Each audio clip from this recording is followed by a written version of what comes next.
Hi, my name is Jen Bell Burgess, and I was diagnosed with large cell neuroendocrine carcinoma of the cervix in April 2011 at age 37.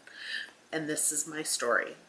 I had gone in March 2010 for my 6-week post-delivery PAP after having my son January 17th, 2010, only to be told that my results came back with abnormal cells and positive HPV. I then had a colposcopy, whatever, it's a biopsy, 2 weeks later by a nurse practitioner and another PAP. These results came back normal and had no HPV, so was told to come back in a year. In March 2011, I began to have irregular periods and would spot in between my periods. Wasn't concerned due to my body was getting back to normal from childbirth and getting off birth control, so I thought. It was April 17th, 2011 that I passed a large piece of tissue, later to find out was part of my tumor, and went to the doctor 2 days later. Wasn't sure what was going on. Had another PAP done and more biopsies taken at that time. The nurse practitioner called me the next day, wanting me to go see a gynecologist right away. Still, never thinking the C word, went to the gynecologist 2 days later, which was April 22nd of 2011, and had more biopsies taken and was told that I had cervical cancer, but not sure what type due to my cells look different. Thank God my husband was with me, for I became numb and tuned everything out. All I could think of was my kids. What would happen to them? And I couldn't die. They needed me. How was I going to tell my daughter, who was 13, and her son, who was 13 at this time, and her son was too young, but would he remember me? I told myself then and there that I wasn't going to die. I would do whatever I had to be there for my husband and kids.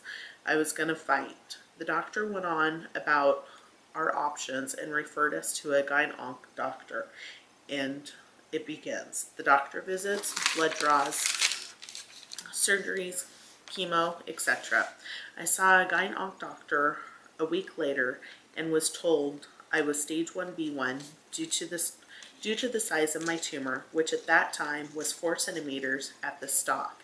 The tissue I passed was 6 centimeters in size, but because it was the flower, it wasn't factored into my staging. We scheduled for a CT of my abdomen and pelvis and was thankful to know that it was only at my cervix. I went in for a radical hysterectomy with lymph node removal May 18th, 2011, day after my daughter's 14th birthday.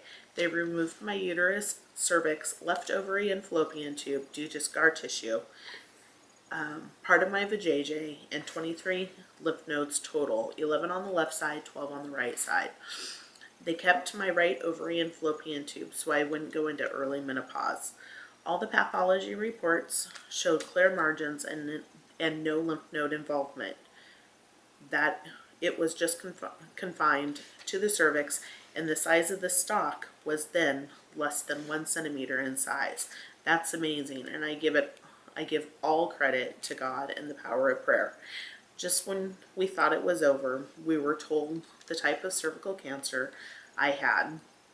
I was told I was 1 in 4 in the entire world to have this form, that it's very rare and aggressive, and the mortality rate isn't good. 19 months for someone at my stage and same treatment. I once again was scared and worried about my kids.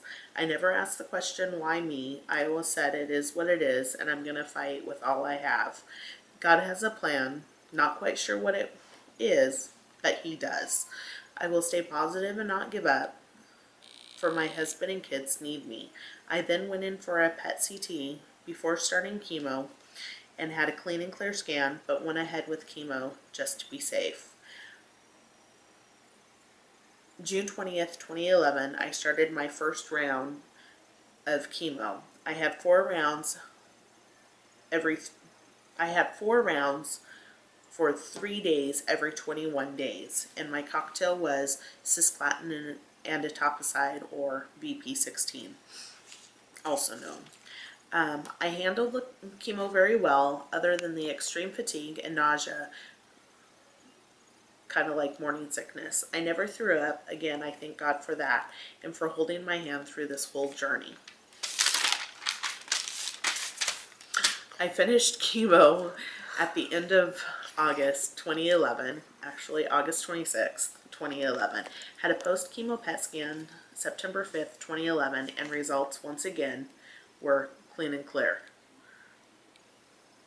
I met with a radiation doctor, but opted out of radiation for I didn't have any tumors and didn't want to put my body through any more. Plus, I was scared to death of the side effects. But I prayed long and hard for God to give me a sign, and He did. I was still suffering from some of the side effects due to chemo, irritated GI tract, but I'm finally getting back to normal. I lost my hair on the day. I lost my hair day 14 after my first round of chemo. That was hard.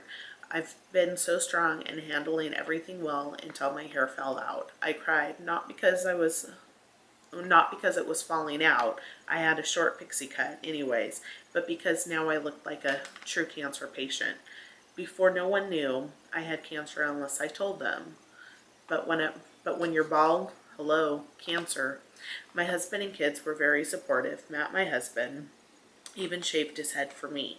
He was great when it came time to shave mine, and we had fun with it. As for my daughter Haley, I think that was the hardest part for her.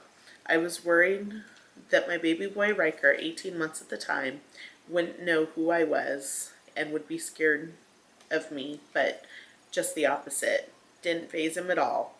As for the rest of my family, it's been hard. It's been hard for them. My mom would cry just about every time I saw her at first, and my little brother, well, it hit him hard, as well as for my dad. I just thank God every day I get another day here with the people I love so much. I'm grateful for all the support, love, and prayers, not just from my family, but from all my friends. I know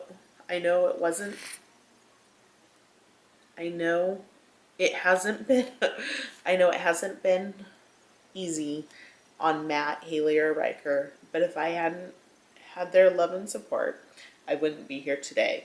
It is for them that I fight every day. I go in December 5th, 2011 for my 3-month post-treatment scan, and then we'll have scans every 3 months from thereafter for, I believe, 3 years. A couple little quotes that I like now is, one, I will not die, but live and proclaim what the Lord has done. Psalms 118:17. And I am not a statistic. I am my own person writing my own story. And there you go. Thank you for listening. Bye.